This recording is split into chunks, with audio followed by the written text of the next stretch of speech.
Okay, been having back problems. So it was suggested to me that I go work with the instructor that Peter Jacobson worked with, because the way he swung looked like it would be easier on your back. So I talked to Peter, fly to Dallas, Fort Worth, meet with John Rhodes. We worked for a week. Totally changed my swing. I'm moving off the ball, I'm coming through.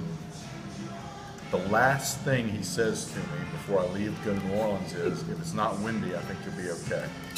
From New Orleans in March, you got no chance. It's like this. Yeah. So I'm managing it okay for the first 14 holes. Oh, this is the first round? Yeah, first round. I'm doing okay. What do you call it? Like what they've got around moat around the golf course for drainage, all down the right side of the 15th hole. Don't want to hit it over there, so I pull it a little. Now I'm on a side hill, hook lie, big hook lie, into the wind with a little right to left. Well, I don't want to start it too far right. Going for a par 5 and 2. Par 5. So I lay up, now I got a 7-iron third shot off the same kind of line.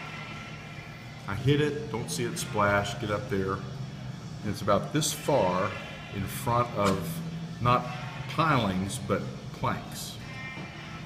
So the guy that was caddying for me, Eric Schwartz, caddies for Corey Pavin now. He's a pretty good player. I said, Eric, if I take a sand wedge and come really steep, just up and down, could I kind of squirt it out? So he gets over there and he takes a couple of practice, fake practice swings. He said, yeah, I think that'll work. So I make a couple practice swings, and I hit it, go to attempt it, hits the plank, misses the ball. Well, I'm not a rocket scientist. I figure, okay, I need to be steeper. So I try to do it again, miss it again. And I never understood the plea for temporary insanity until then.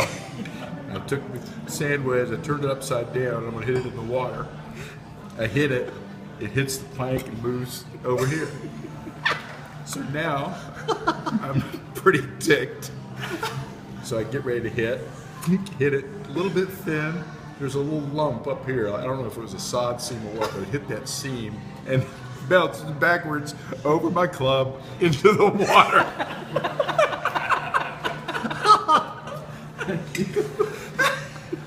So I turn around and start back, and I ended up making about a 10-footer from 11. But Eric asked me later, he said, I didn't know if you were going to the clubhouse, because when you went across the bridge, you were heading right for the clubhouse, or you were going to play your next shot, or you were going after the guy that said, why don't you pack it in? Some guy said that to you? So on the way to the next tee, I'm playing with Wayne Grady. He's keeping my score. He goes, pair of legs? So I'm looking around. I thought there was an attractive lady around or something. So, what are you talking about? He goes, I said, what's that? He said, did you make it 11? I said, I have no clue.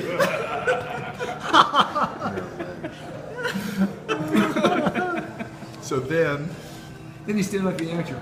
I'm staying with Gary Koch, and he hadn't been playing well. I go back to the hotel. What a coincidence. And he shot 69 that morning. So I didn't want to say anything negative, So I walk in, he's under the covers watching TV. He said, how'd you play? I said, not very good. Nice round you had. He said, thanks. He said, well, what'd you shoot? And I took my shirt and just went, and it just went, ripped right down the middle. And he goes, all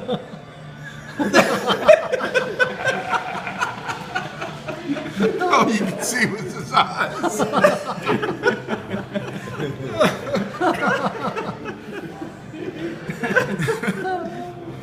That's got to be on film somewhere. It is. Yeah, I saw Neil Lancaster like the next year at Doral. There was a computer there. Sully, come here, look at this, look at this. Can you believe this? Look at this, look at this. And it was me. He said, I wonder who that was. I said, I had no idea.